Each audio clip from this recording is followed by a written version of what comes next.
So, it's in the shade.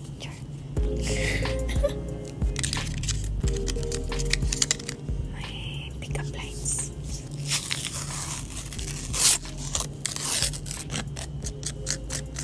Iced tea ka ba?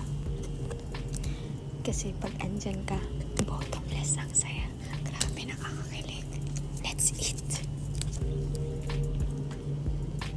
Satisfying ng crunch. Grabe.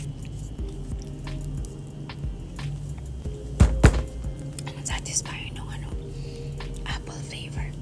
Sobrang lasang-lasa mo. Super sarap nito.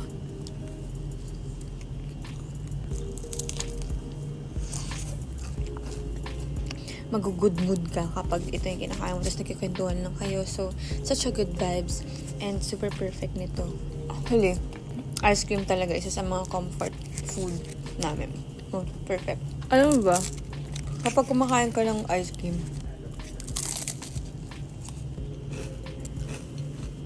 ganito yung process kasi nun. Bibili ka ng cornetto for 30 pesos. Magiging refreshed ka.